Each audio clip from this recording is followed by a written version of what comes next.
I think going to AA and meetings and all that is all well and good if you like that, but I really want to stress, and this could apply to any therapy too. At least AA is free. Like, I think it's good that AA is free. I want to stress, they're not professionals. They don't always know what they're doing. They don't know the facts of your condition. They talk big like that, right? They talk about the facts of the condition, etc. Frothy emotional appeals seldom suffice, or whatever the fuck. They have their whole like worldview informed by one person's writing on the subject, and whatever group of people he was around in the 30s.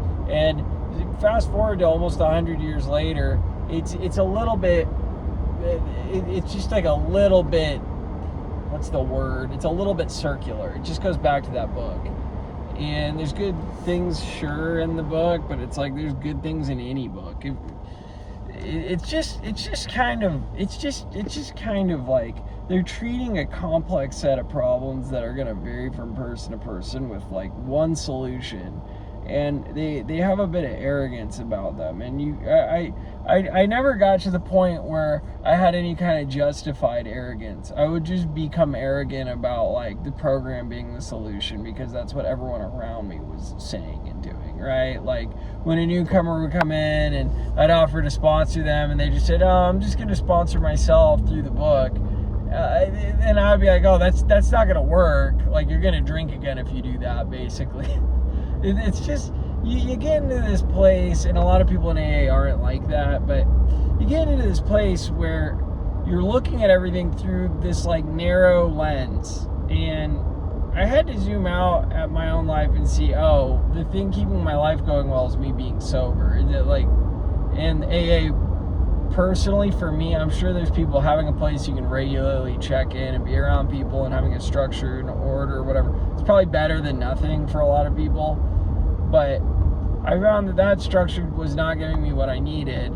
But at the same time, any pushback to that structure is universally seen in there. Like, oh, well, you think you're terminally unique? Huh? Why don't you go do some more controlled drinking? I literally had people tell me that when I said, hey, there's stuff I'm not totally on board with here. And yeah, it doesn't grow, it doesn't evolve, besides them maybe changing like a sentence or two in the book that's not really politically correct. I don't know if they still say Eskimo. I think saying Eskimo is like saying the N-word to Inuit people. But by the way, pages 100 and 101 are my favorite part of the book, because it's basically like you can't just like isolate yourself from the world. You got to like live in the world. And right, like if you ended up in the middle of nowhere, an Inuit person would show up with a bottle of whiskey, like you got to be good just living your life without alcohol. So yeah, I don't know, I like being totally sober. I'm not sure, it's not like every single fucking problem somebody could have with that particular group of people and that particular ideology means that like they're just an alcoholic wanting to drink again. And it felt like it was just always really simple like that. I swear to fucking heavens, I might have just seen fucking AJ Soprano. He lives in Austin, doesn't he? Driving a big red pickup truck. So I don't know if that guy drives a big red pickup truck with an American flag on the back of it. I might have seen fucking AJ. He lives in Austin. I might have just seen him drive by on Burnett. Well, yeah, I don't know. That's basically my rant. Let me rap a while. I think they say in the 70s or whatever. Like, for real. Like, you could just be sober, do anything else. I'm convinced that like you could be sober doing anything other than drinking or getting high. And yeah, ideally you're filling your time and finding some fulfillment. And I think AA can do that for a lot of people, and that's great.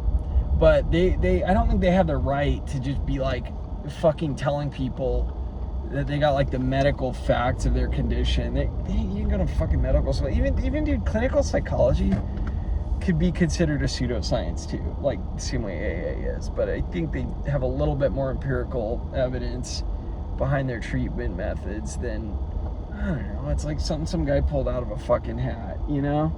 Which I am a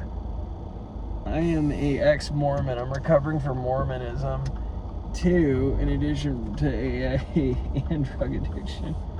And how I've kind of come to understand things is, if you have just like one guy is the source of everything the group is going along with, that's a little bit culty. I think you should be able to like make your own conclusions about things. But it's also, I think, really good to have a group of people around you when you're trying to get sober. So yeah, I wouldn't say AA is completely bad. I just think some of that program ideology shit, they go a little too far with that, and I don't even think that that's solving the actual problem, because the individual has to choose to get better in the first place. And sometimes that's just so hard, and giving somebody one fucking book can be helpful for some, but it's not for everybody.